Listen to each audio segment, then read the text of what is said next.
Sa tingin nyo ba, magkiklik kaya ang tambalang Joshua Garcia at Catherine Bernardo kung gagawa sila ng teleserye? Kasi yun nga pa, napabalita na yun, may offer o may gagawin silang teleserye. Sabi nga ni Joshua, gusto nga niya na makatambal itong si Catherine Bernardo. At eto. At ayan. Hawak ko na ang mahiwagang Baul. ball, di ba? Yes, kung sa Oo, tingin nyo ba ay magkiklik bubulot kung na tayo. sila Ang naman hirap this naman, time ang kasi parehong ipapartner. box office king and queen din yan, di ba? Parang first Ano time ba ko yan? nabunod Oo, ito. yes! Diyos mio. Of course! Oh. Di ba?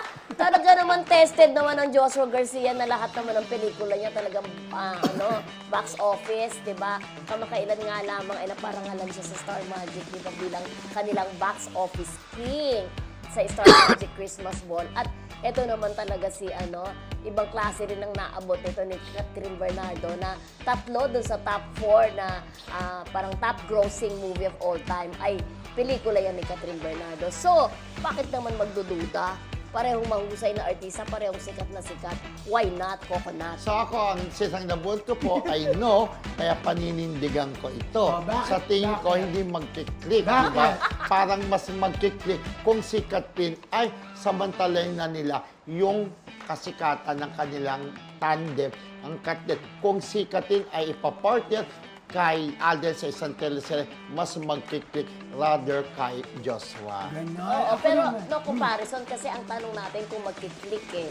'Di ba? Hindi naman natin sinabi kung mas magkiklik ng kumpara dun sa Catherine. Magkiklik talaga. Okay, ako naman, depende. Kasi sa ngayon kasi hindi pa nakikitaan ng chemistry ang dalawa, di ba?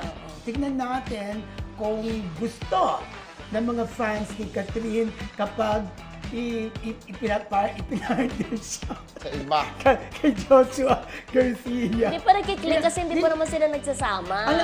Nakikita yung chemistry. Oh, kaya nga sabi ko, Oo. hindi pa nakikita ang chemistry nila. Kaya abangan natin, di ba? Sa ngayon kasi, wala pa muna akong masabi. Kasi Parang may chemistry kasi masyado both, pang kumikita kasi yung acting-wise, ng cut din. acting-wise, both of them are very good. Kaya feeling ko magkakaroon din sila ng Para chemistry. kasing kaya sinasabi ko hindi pwede. Bata kasi sa kanya si Joshua Ay, hindi ilang taon lang ang buat, parang nasa 2 years Oh, lang or parang something. lang, Pero ako ayoko Hindi naman. ganun kalayo. Ayoko 28 na lang si Catherine. makipagtalo kasi no ang nabunod Oo. ko, di ba? Pero nasa panay din niya kung tatangkilikin nila. Pero kung gumawa nga ng serye ang Catherine at saka si Joshua, ay sana itangkilikin ng fans ni Catherine at fans ni Joshua para mag-rate, di ba? Oo. Ayan. Pero wala tayo sa debate. Debate. Magkiklik yan, Ako rin. no? Sa totoo lang. Ako Di ba, naniniwala Mildred? ako.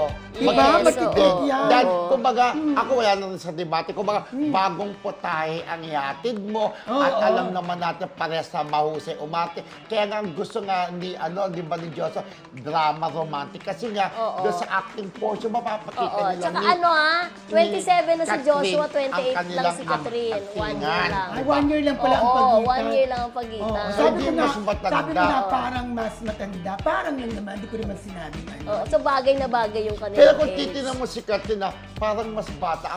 Ang ano niya, baby face, di ba? Yes. Pero kung bata naman si Joshua, Hindi, kasi parang, guwapo parang eh. kung tutuusin yung kahit bata pa si Catherine, parang sa kanilang dalawa, masasabi mong veterana si Catherine because Oo nga. Bata bata pa pa sa lang, Going Bulilit nag-artista nag-start. Yun na. Oo. Okay. Hello ulit sa ating mga viewers. Salamat po sa pagbabalik ninyo sa amin.